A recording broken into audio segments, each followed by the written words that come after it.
Hello and welcome into the Sporting Pod, along with Tony Allegretti and Mauricio Ruiz. I'm Cole Pepper. Today on the pod, we look ahead to the Champions League and which teams could come out of the playoff and challenge for the title. The USL Super League gets set to restart, an update on what Sporting JAX is doing to get ready for the fall. And the U.S. Open Cup schedule is out for the first round of games, and it includes some USL Championship teams. We'll take a closer look there. And if we have time... All of the USL Championships teams, I think. All right, I'm going to agree to disagree. Yes. Okay. Let's fight. All right, let's fight about it. And then if Tony survives the fight, we'll look ahead to the Liverpool Derby. Oh, my God. Which... Let's hope we go long on the USL Championship in the Open Cup. We are fed by the Bearded Pig, locally owned and operated with locations in San Marco and Jax Beach. Make sure you swing by the Bearded Pig for great barbecue and great times. Tony. Sounds good. Oh, thank you. Good. Sorry. God, you are all lame. I'm lame this morning. I was like 2 minutes late. A little frazzled. I got an email that is begging for a reply right this minute. Oh, well, so by all means, it's so stupid. I'm so sorry. This is not what people pay big money for the podcast to We are going to have to refund so many people as a result of this, Tony. No, I know. All right, I'm sorry, Bearded Pig. By the way, Mauricio is checking in from Portugal, Porto, to be specific, where I'm sure there's a lot of talk about the Champions League because you've got a couple of Portuguese teams playing in rolling. Yeah, well, they're in this again. I keep talking about a good name for this particular phase of this new thing. It is the knockout round, but it's also not the knockout round. But this the two-legged playoff to get in to the knockout round, whatever we're going to call there. Like the FAFO round. Yeah, I heard that, which nobody is going to, probably say. Yeah. But here we go. So you heard it here first and last. Yeah, this is the last time you'll ever hear that. Guys, let's talk about this. Which matchups really jump out at you in this alleged FAFO round? Well, I'll get started here. Like as you said, I mean Porto, which unfortunately FC Porto is not part of the Champions League this year. But you got Benfica and Sporting, and they pretty much. Porto used to be at one point, rival at the top of the league, but Benfica and Sporting specifically, have really dominated the Portuguese league in a while, and also in Champions League. But the last Portuguese Champions League winner with our friend Jose Mourinho was Porto. So Porto does have some bragging rights in the Champions League, even though lately they haven't been great. But there's a huge Benfica and Sporting contingency in Porto. They're both based out of Lisbon. It's about 3 hours away. But they really spread. They say that Portugal is 50% red, Benfica red. And then the rest is Sporting and Porto. So it'll be interesting when the Champions League comes around here in this area of town. But there is a classic. There's a derby coming up this weekend, and Porto's hosting Sporting that I am trying to make it. But as you imagine, tickets are a little bit difficult last minute. So maybe I'll just watch it from a nice restaurant pub with the family and kind of get to experience it like that. Monaco is the opponent for Benfica, and Sporting has Borussia Dortmund, by the way, in the first round. Tony, there are a couple of matchups here, but one really jumps out at me in terms of the prestige matchup is Man City and Real Madrid. Man City has had the well-chronicled travails this year. Real Madrid had a shot to be in the automatic 8 to move on to the knockout, but here they are taking on Man City. Right. What a matchup at this stage of a Champions League. Yeah, it's talk about an embarrassment of riches with these two clubs, with the gaffers being, jobs on the line, and they're so incredibly talented on both sides. You got to feel like Man City is fighting for their lives. Ancelotti's fighting for his job. It's got all the markings of a 1-0 boring game for me. You know, it's just they're so good. It's hard to get excited about. I like some of the sort of B matchups. You know, or Juventus and PSV is interesting. I think that Sporting Dortmund game, like you think about just the fans really good for game. that. Yeah, like that's a I don't know, that makes my that really, I would rather watch that than watch Real Madrid, Man City personally. All right, let's talk about which of these teams, if any, you think can challenge for the championship coming out of this play-in round. Which of these 16 teams catches your eye, Tony? I'm going again with Atalanta. Yeah, that's my. I mean, they're playing well. They're not as flying high as they were when I picked them to win this whole thing, but they're. I think they're going to walk past Bruges personally, but I've been wrong before. They'll be playing this game in Bruges. So first of two-legged. So the higher seed gets the second game. Maybe this is just showing my jingoism here and my American pride, but I feel like AC Milan might be somebody to watch here. Their draw won't be easy, but if they get past Feyenoord, then they have either Arsenal or Inter, and if it's Inter, well, there's a lot of familiarity there, obviously. Throw everything out, If it's Arsenal, that would be definitely. I mean, either one would be a tough matchup, but that opportunity, and then they would move on to face probably either one of the Bayern, Bayern Munich or Bayer Leverkusen or Atletico Madrid, likely in that next round. So I think or Celtic. Yeah, sorry, Celtic is in that draw. But I'm not expecting them to get to the quarterfinals. We're so fired. For those who don't know, our club president, Steve Livingstone, is dyed-in-the-wool Celtic supporter. Please. Yep. Yeah. So, but am I crazy here, Mauricio? But is there a decent path forward here for Milan? Yeah, I do think Milan, if they were in a better form in Serie A, I mean, I don't know if they're putting all their eggs into the Champions League bracket. They just got João Felix, which I'm not sure that he will be able to play Champions League. So they are looking to strengthen their roster, at least deepen their roster, so they can focus more on some players on Serie A versus Champions League.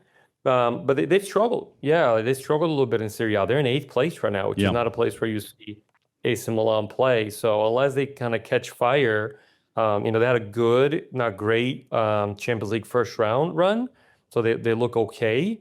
But you would imagine that, teams like Bayern Munich and Borussia Dortmund that have a history in Champions League. And Borussia Dortmund, it's always a kind of like a quiet team that somehow very often sneaks into quarterfinals and semifinals. And even, at a previous occasion, a couple finals back to back. So I'll be interested to see what Borussia Dortmund does. They had a really good first round. They're doing well in the German league as well. They got some good young players, as they typically do. That's the huge part of their scouting and recruiting process. They don't often have a lot of aging players, only so they can do well enough and then sell them off. So Borussia Dortmund is a team that I would like to kind of keep an eye on in how they go through this playoffs, because they have Lille or Aston Villa, which are 2 winnable games as well. So all of a sudden, you got to get through Sporting, got to get through to potentially Aston Villa, and then you are now looking yourself into a quarterfinal round. All right, let's we'll keep an eye on that for sure. The games come up Tuesday and Wednesday for those first round matchups in this, or first leg of the matchups here in this knockout sort of stage. Season tickets are now on sale for the USL Super League 2025-2026 season, Sporting JAX inaugural year. Season tickets start as low as $10 per game for students, $12 per game for supporters, and $15 for general admission. There are premium, reserve, and field side seating also available. Join the movement by securing your 2025-2026 season tickets today and receive a limited edition inaugural season scarf. This exclusive offer won't last long. Act fast and be a part of history. Go to sportingjax.com/tickets. All right, speaking of the women's team, the Sporting JAX women's team, some of these things we will be getting closer to finalizing some of these things, I think, in the coming months. Right now, the process is underway, interviewing coaching candidates for Sporting Jack's USL Super League team. The roster will begin to be assembled this spring. But I also want to point out, if you want maybe a little first look before the first look, check out the USL W League team that will play from May to July. That league is a pre-professional league for college stars who get to play, Tony, against one another, to have some higher level competition. And with the joining together of Sporting Jacks and Florida Elite, that's going to be a big thing to watch, I think, to kind of get a hint of what's to come. And last year, during the regular season, Florida Elite's USLW team was ranked number 1 in the country. Yeah. So very interested to see how it all plays out here this May, June, July. Super exciting because this is the first squad that will play with the badge, right? So this is the first people that you'll the first uniform that you'll see the Sporting Jacks. Really exciting for that. I think we are going to make all those games free so you can come to those, which is great. And so really get a taste. And you were talking about season tickets earlier. Season tickets are they're selling for sure because there's somebody in the office has like a cowbell or something. So when a season ticket's sold, there's like cowbells throughout the day. I have to close my door. It sounds like a Texas Stampede. Or, Mississippi State or something. So anyway, super excited for the W. I think the schedule's sorted already. I don't think it's been released yet. I think they're finalizing. Not released, but I think we know when those home games are. So that'll be great. I saw a couple of those games last year, and boy, that was a fun team to watch. That W League team that was number 1 in the nation. I mean, there were some good players, a bunch of future stars. Players are going to be playing professionally on that team last year. I expect there'll be some more this year as well. Yeah, and I saw last year, I saw them play, but I also saw like Detroit City. There's a lot of teams or a lot of municipalities that the W League team is the highest, same as here until we have the Super League, but where in there, super good fan support, super good, sort of energy. It's an excellent league. And, for USL American Super League players, a lot, if not most, are coming from that league. Yeah. Mauricio, anything you wanted to throw in there on the W League team coming up this May, June, July? Yeah, it changes significantly as far as the objective from how Florida League were able to claim success last year and able to get to number 1 in the country. Now they did such a good job recruiting to get to that place. Now they're recruiting shifts towards players that can play on the professional side. And the season now is built around players that can be developed and played and showcased to our first team staff. So it's going to be really interesting to see what kind of players we're able to bring onto the W League roster and how many of those players will then transfer, whether to be a full-time training player, a full-time first team player, a developmental player, because that's the goal of this partnership, is that we have players that are within the club that are currently playing ECNL for the club that now move into a W League environment that eventually move into the Super League environment. So it's really exciting to have that pathway and then players be able to see the light ahead of the tunnel because that's the goal now, which it wasn't the case before. We will be talking more about the development of things as those seasons approach. We also want to remind you to join us every week on the Sporting Jacks Report. That's Saturdays at noon on NBC 12 before the Premier League coverage, as well as on radio every Tuesday at 6 for the Sporting Jacks Soccer Hour on 1010XL. You can listen live and on demand at 1010XL.com. And if you are not ready to fully commit to season tickets, but you want to be a part of things at Sporting Jacks, let me recommend club membership. It's absolutely free. You get discounts on Sporting Jacks official club merchandise, invitations to insider events, chances to win special prizes and experiences, and you receive the Sporting Jacks email newsletter. You can place your deposits. Just $25 gets you a season ticket deposit for the Sporting Jacks men or women, $40 for both. And again, it's absolutely free to be a member Just go to sportingjax.com for that. All right. We, I think, have enough time to touch on the Premier League. And then I want to really get into the U.S. Open Cup. Tony, don't look at me that way. We have FA Cup matchups this weekend, Yes. as well as next week, starting midweek. We've got fixtures. I'm going to start out FA Cup-wise. A very interesting matchup this week in the FA Cup is Burnley and Southampton. Burnley is second in the championship right now. Southampton is last in the Premier League, almost certainly going to go down. You would think that all of Southampton's best efforts would be to try to stay up in the Premier League. It's such a huge difference financially, but they've been struggling.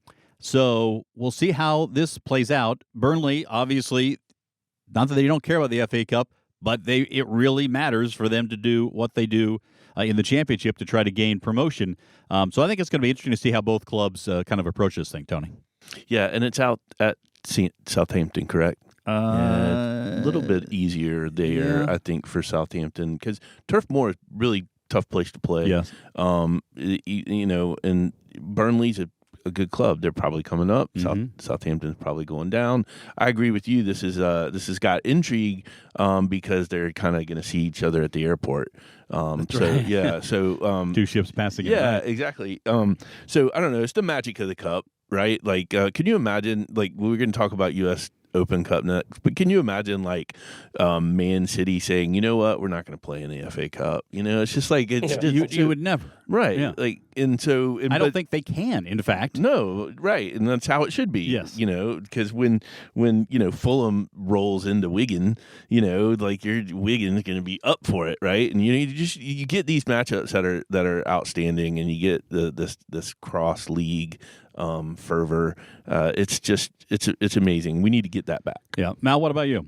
Yeah, I'm looking forward to Birmingham City hosting Newcastle United because now you're talking about a team that's in third place in League One. We always talk about Wrexham in their way up, but Birmingham City, Tom Brady's ownership team, they're leading League One at the moment, and they play Newcastle. And Newcastle's a team that's trying to claim their mark in the Premier League, kind of back again. But Birmingham City will be most likely promoted to Championship next year. So you're talking about like a first versus a third division team, and then you got the same thing in Leyton Orient and Manchester City. So I love those matchups. I mean, these games, by the way, for some of the smaller clubs, it makes their bank for the year. Oh yeah. The fact that they get to host some of these games, or whether it's in this round or previous or later rounds. I mean, the amount of ticket and what they can price it at, and ticket sales and merchandise sales, and it absolutely banks them for the year. So it's so crucial to allow these teams to have these opportunities so they can eventually grow. Because otherwise they'll be where they're at, which is sometimes where U.S. soccer seems to want to keep things, or MLS keep things where they're at. But that's not the way of football around the world, and we definitely we can learn a lot from it. I remember this was maybe 70 years ago. AFC Wimbledon had a FA Cup match. I think it was against Man U, and the difference that made for a club that had sort of risen from the ashes of the previous club. This was a fan-supported club that grew from that standpoint. And if I recall the story correctly, that one game made them more than all of their other fixtures combined from a ticketing standpoint. So, really goes a long way, as you mentioned, for those smaller clubs. Yeah, and Birmingham City is kind of a giant to be in League One. Mm-hmm. I mean, they haven't been in the top league in a long time, but they're one of those clubs that actually just has been sinking, and now they're rising again. So it's a big deal for them. If they can pull it off and make a little bit of a run here and make it back up to the championship, that would be good for all of the ball. All right, so nothing in terms of the Premier League this weekend, but on Wednesday you've got Everton and Liverpool, the last Liverpool Derby at Goodison Park. Tony, this is near and dear to your heart. What do you think about this? Well, we're enjoying the Moyes bounce. I think it would be crazy to get overconfident against the Reds, even though I think we won the last one at Goodison. So there is that. We're on a undefeated streak. Last one. One in a row? Yeah, one in a row. Anyway, so feeling, tense about it and not really overconfident, but I am happy with the way that we're playing, and we're using, talk about Portugal, we're using Beto correctly now, and he's got a brace last game. So yeah, just keeping my expectations in check. All right, let's now shift our focus to something closer to home of the same ilk as the FA Cup, the U.S. Open Cup. There are 3 game days that have been set out, Tuesday, Wednesday, Thursday, March 18th, 19th, and 20th. 8 USL championship teams will open in that first round. I think, if I have this right, it's the non-playoff teams from last year have that first round where they come in. Hartford Athletic will play the New York Shockers from the NPSL. Miami FC takes on Naples United FC from NPSL. Loudoun United goes to Westchester United, a USASA club. FC Tulsa takes on UPSL club Tulsa Athletic in the Tulsa Derby. You've got Lexington, now a USL championship team, taking on Southern Indiana FC out of the UPSL. Birmingham Legion goes to Little Rock Rangers, a USL League 2 team. El Paso Locomotive is home to Harpo's FC, another USASA. And Monterey Bay has Inter San Francisco, another USASA club. Also somewhat close to home, South Georgia Tormenta, USL League 1 club, will take on Harbor City FC out of the UPSL. All of these matchups are cross-league matchups with USASA, UPSL, NPSL, MLS Next Pro, USL League 1, USL League 2, and USL Championship all taking part. I know how much you love the U.S. Open Cup, Tony. Yeah. Even though I'm a USL homer, the opportunity for cup sets are ripe. Yep. And when a cup set happens at this stage, it's an amateur team of plumbers and farmers, and it's just amazing, and I love that about the cup. One thing I would say look out for is, it seems like Lexington had an amazing preseason. Like they went and played Messi in Miami and another MLS team I can't remember right now, but they were ambitious in some of their preseason matchups, so keep an eye on them. What jumps out at you, Mal? Well, I want to see El Farolito make a run again. Burritos for life. They're a team that made that run, and they had a huge, wonderful story about their shop and kind of how they came about. It's been generational now. And see, there's a new El Farolito, but maybe with all the support they got last year, they're able to bring in some new players. But that's the story that Tony was talking about. Some of these guys were just workers, and they're coming out to just play games, maybe train a couple times. And the other name that seems fun, and I don't know anything about them, is the Flatirons FC, the USL League 2 team. Not even sure where they're from, but what a fun name, Flatirons FC, Farolito, Harpo's FC. I mean, those are the teams that you want to cheer for. You don't know much about them now, but just like with Farolito, we got to know quite a bit about them last year. I believe Flatirons is in Colorado, outside of Denver. If memory serves.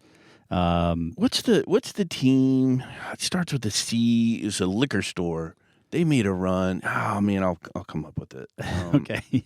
The burrito versus liquor matchup, I think would be a lot of fun. That's a good one. There's no doubt about that. So listen, when you see these teams, and especially these are clubs that have developed as grassroots, basically. I mean, this is from the ground up, and really that's what soccer has been all about nationwide or worldwide anyway, even though some of that has been squelched a bit here in the United States. All right, guys. Christos. Sorry. Christos. Christos was the liquor team. Okay.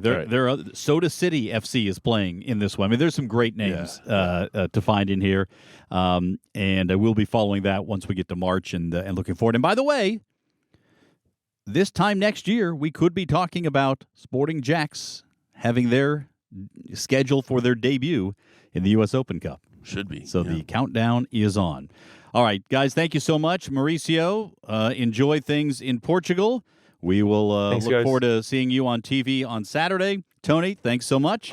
And for you, for listening, thank you so much. If you enjoy this podcast, you can leave us a nice review on Apple Podcasts. That helps. And also share it with your soccer fan friends. We continue to grow the subscriber group, and it's the best way to get that alert when this podcast is released each and every week. For Tony Allegretti and Mauricio Ruiz, and for the good folks here at Gemstone Media in the studios where we're recording, I'm Cole Pepper. Thanks for listening to The Sporting Pod.